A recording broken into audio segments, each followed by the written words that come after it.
मानसी एक बहुत ही गरीब परिवार की लड़की थी। उसकी माँ शोभा घरों में चौका बर्तन का काम करती थी। मानसी के पिता गिरधर को शराब पीने की गंदी आदत थी। गिरधर सारा दिन शराब के नशे में धुत रहता था और शोभा को मारता पीटता रहता था। एक दिन, बापू, माँ को मत मारो, माँ सारा दिन काम करती है और थकी हारी घर आती है। कुछ दिनों से माँ के पैरों में भी बहुत दर्द है, माँ को छोड़ दो बापू। सामने से हटती है या तू भी अपनी माँ के साथ पिटना चाहती है? चल हट सामने से। दोनों माँ बेटी ने जिंदगी खराब की हुई है। अब जब तक बोतल अंदर नहीं जाएगी कलेजा ठंडा नहीं होगा मेरा। मानसी रोने लगती है। शोभा मानसी को संभालती हुई खुद भी रोने लगती है। मानसी, मेरी बेटी, तू अपने बापू से कुछ मत बोला कर। मेरी बच्ची, अगर तुझे कुछ हो जाता, कहीं चोट आ जाती तो मैं अपने आप को कभी माफ न करती। मेरी बच्ची, चुप हो जा। माँ, बापू तुम्हारे ऊपर हाथ उठाते हैं तो मुझे अच्छा नहीं लगता। बापू हमें बिल्कुल प्यार नहीं करते। मानसी, दुखी मत हो, सब ठीक हो जाएगा। चल, मैं तुझे रोटी बनाकर देती हूँ। मानसी 9 साल की एक छोटी बच्ची थी। उस मासूम पर हाथ उठाते उसके पिता को लज्जा नहीं आती थी।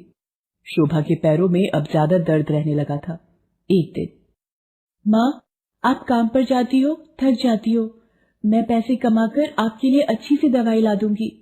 मेरी बच्ची, अभी तू बहुत छोटी है, अभी तेरे कमाने की उम्र नहीं है। जब तू बड़ी हो जाएगी तो खूब पैसे कमाना। अच्छा सुन, मैं काम पर जा रही हूँ, तेरे लिए चटनी रोटी बना दी है, तू खा लेना। मैं भी अपनी माँ की मदद करना चाहती हूँ। मैं भी पैसे कमाऊंगी और माँ की दवाई लाऊंगी। माँ जब शाम को आएंगी तो उन्हें पैरों पर दवाई लगा दूंगी, उनको दर्द में आराम मिल जाएगा। मानसी पैसे कमाने निकल पड़ती है। वो बाजार पहुंचती है। मानसी एक दुकान पर जाती है। भैया, मुझे अपनी माँ की मदद करनी है, क्या आप मुझे काम दोगे? चल जाए यहाँ से भिखारिन कहीं की। काम के बहाने पैसे मांगने के लिए इनके गरीब माँ बाप छोटे बच्चों को भेज देते हैं। मानसी बाजार में घूमती हुई दुकानदारों से काम मांगती है, पर सब मानसी को मना कर देते हैं। तभी मानसी की नजर एक भिखारन पर जाती है। कुछ लोग भिखारिन के आगे पैसे फेंक फेंक कर जा रहे थे। अरे, अम्मा को लोग पैसे देकर जा रहे हैं, ये तो बहुत आसान काम है, इस तरह तो मैं भी पैसे कमा सकती हूँ। अम्मा, आप तो बहुत सारे पैसे कमा लेती हो, क्या मैं भी आपकी तरह पैसे कमा सकती हूँ? मुझे अपनी माँ के लिए पैसे कमाने हैं, क्या आप मुझे ये काम सिखाओगी अम्मा? लगता है पहली बार भीख मांग रही है। आजा, बैठ जा मेरे बाजू में, और जो भी यहाँ से अच्छे कपड़ों या गाड़ी वाला गुजरे ना, तू नजर रखना और पैसे मांगना। मानसी उस भिखारिन के बराबर में सड़क पर बैठ गई। लोग आगे से गुजरते तो मानसी के आगे सिक्के फेंक जाते। मानसी ये सब देखकर बहुत खुश थी। वो मासूम ये नहीं जानती थी कि लोग उसे भीख देकर जा रहे हैं। लोगों की नजरों में वो उस वक्त एक भिखारिन थी। सुबह से शाम तक मानसी वहीं बैठकर भीख मांगती रही। तभी एक बूढ़ा व्यक्ति उसके आगे सिक्के रखकर निकला तो अचानक मानसी चिल्लाई, अरे बाबूजी, आपका बटुआ गिर गया। क्या हुआ बेटी? क्यों आवाज लगा रही हो? मैंने तुम्हें पैसे दे तो दिए। बाबूजी, जब आप मुझे पैसे दे रहे थे, ये बटुआ आपकी जेब से गिर गया था। इतनी छोटी मासूम बच्ची भीख मांग रही है, पर क्यों? ये तो बहुत ईमानदार बच्ची दिखाई पड़ती है। अब बेटी जरा सुनना। क्या हुआ बाबूजी? बेटी, भीख मांगना अच्छी बात नहीं होती। तुम बहुत अच्छी बच्ची हो। क्या नाम है तुम्हारा? तुम भीख क्यों मांग रही थी बच्चे? बाबूजी, मेरा नाम मानसी है। मेरी माँ को पैसों की जरूरत है, मुझे अपनी माँ को पैसे देने हैं, इसलिए मैं लोगों से पैसे ले रही थी।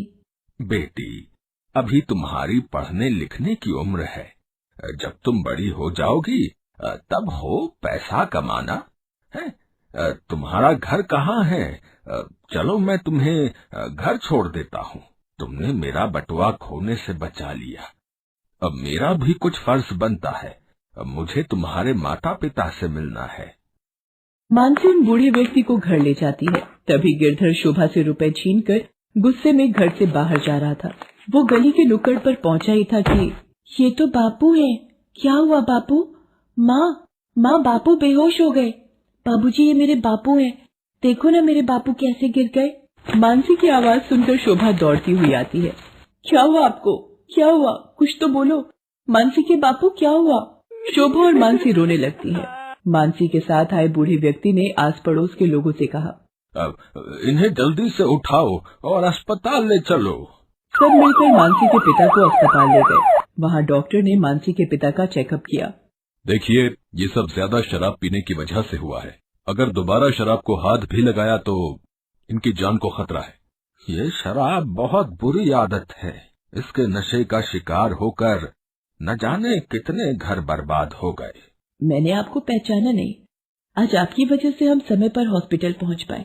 आपका बहुत बहुत शुक्रिया। मानसी बिटिया मुझे बाजार में मिली थी। मानसी सड़क पर भीख मांग रही थी, पर इस बच्चे की ईमानदारी से भरी मासूम बातों को सुनकर मेरा दिल पिघल गया। इस बच्चे को नहीं पता कि भीख मांगना क्या होता है। ये तो अपनी माँ के लिए पैसे कमाने गई थी। गिरधर को भी होश आ चुका था। वो भी बहुत शर्मिंदा था। मुझ जैसे बुरे आदमी को बचाया। मैं अपने परिवार को कोई खुशी नहीं दे सका। आज मेरी बच्ची भीख मांगने पर मजबूर हुई। मैं कैसा नीच बाप हूँ। जब शोभा ने भीख मांगने की बात सुनी तो वो फूट फूट कर रोने लगी। मेरी बच्ची, तू अपनी माँ के लिए पैसा कमाने चाहती थी। नहीं मेरी बच्ची, नहीं मेरी बच्ची। बूढ़ा व्यक्ति गिरधर से बोला, गिरधर, मेरा नाम सेठ लक्ष्मीकांत है। मेरा कपड़े का कारखाना है। तुम ठीक होते ही मेरे कारखाने में काम करोगे, पर एक शर्त और, शराब से नाता तोड़ना होगा। बोलो है मंजूर? और मानसी बिटिया को पढ़ाने लिखाने की जिम्मेदारी मेरी। अब से ये स्कूल जाएगी। हाँ, हम गरीब माँ बाप की बच्ची पढ़ लिख जाएगी। हमें तो आप भगवान के रूप में देवता मिल गए। मैं वादा करता हूँ कि आज के बाद शराब को कभी हाथ नहीं लगाऊंगा, कभी हाथ नहीं लगाऊंगा।